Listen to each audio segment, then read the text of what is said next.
inside the company, interpersonal conflict inside the company, and interpersonal conflict with clients. And both, the reaction to those, both of those is going to be essentially the same. If you have a conflict with your boss, let's just say that you have a supervisor on site, let's call his name Rustin. And Rustin decides that he wants to be a, if Rustin decides that he wants to be a you and he starts talking about your mother, what is your reaction? What is your... Talk about his mother. Talk about his daddy if you got it right. We're failing this already. All right, we got the jokes out of the way. Let's have the serious answer. What's the response that we can have if he starts getting in your face and starts being extremely disrespectful to you? What's the options that you have? I will do. Tickling. Walk away. You can leave the job site. That is your option. You cannot fight with him, you cannot yell back at him, but you can leave. And if you say, look, this is not the response you're going to give me, you're not going to talk to me that way, I'm heading out.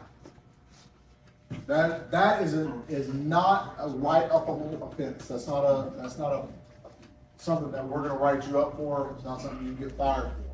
But if you fight back with him, if you yell back with him, he is the supervisor. He is the one that gets to be the boss. I am not going to be kicking him off the job because he's the one running the job, and I have to have a lead on the job. So that's why it is that even if it is their fault, you are the one that has the lead if you're the apprentice, or even if you're the electrician working under him. The lead has to stay because the lead has to run the job. That is the way it works.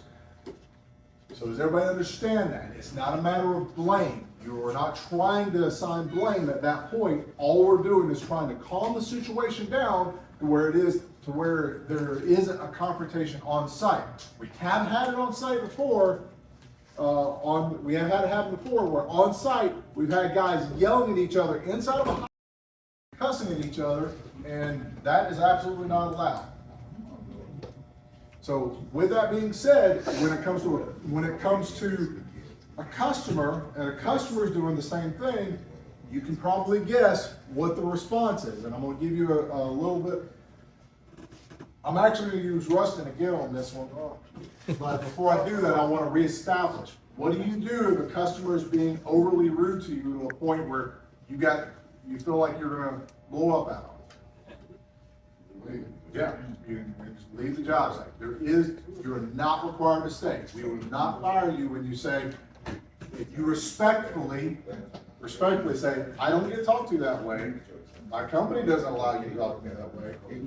I'm going to leave. Only Ray Lynn can talk to me like that. That's exactly right.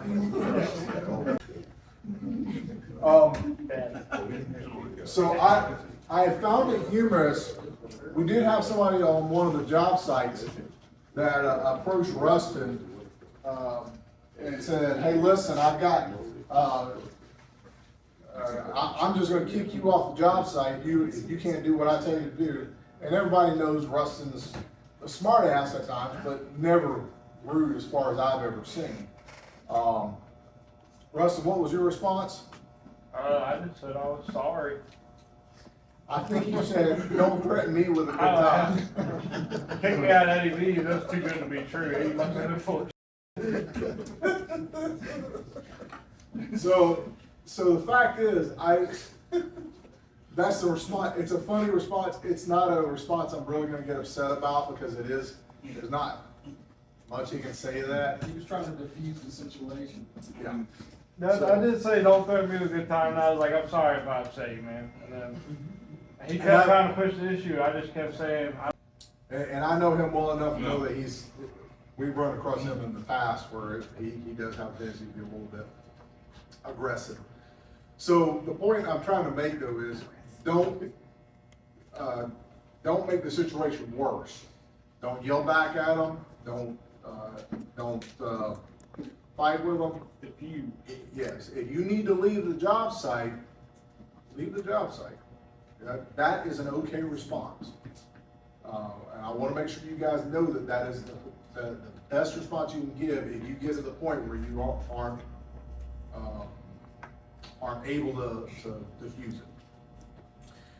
And this is how we know this, if you're the issue or you're not the issue. If you're getting thrown off every job site, you might be the issue. So just be aware of that. But up to this point, we have not really had any issues, and I'd much rather have the issue where somebody leaves the job site than somebody gets into a fight or a major argument. Now, you said what they do, you didn't say what the next step was.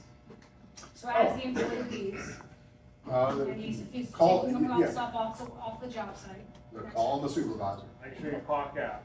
If you're on my job, you walk out, you better clock out. Yeah, make sure that, and this, the point Ray Lynn is making is the communication part.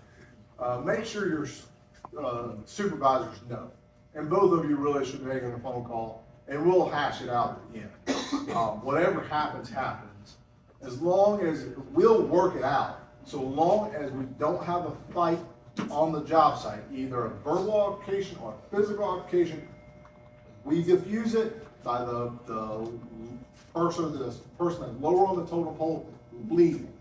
As long as we can get to that point, then everybody can walk away and survive.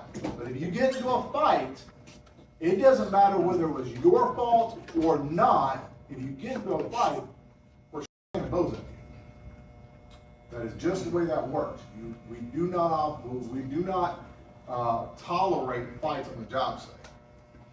So it's bad for the client, because a client will fire us over that. And we can have some very high-end clients that will fire us over having something like that happen on the job site. So make sure it does not happen. Who do you not call when you leave the job site? No. Well, But I don't know what you're asking. Another team we're not supposed to, someone who can't do anything about to make a difference. Someone who can't, so we don't Oh, talk, yeah, we don't yeah, talk yeah, behind yeah. each other's backs. One of the big things is, and Ghostbusters, great answer.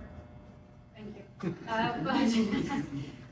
Yeah, we don't talk behind each other's backs. We don't want there to be the gossip aspect of the job. We all know that something happens and everybody knows about it, so whether it's gossip or not, somebody is let go, everybody knows about it, but it doesn't get disseminated from the top. It's something that just works through the company. We all know that.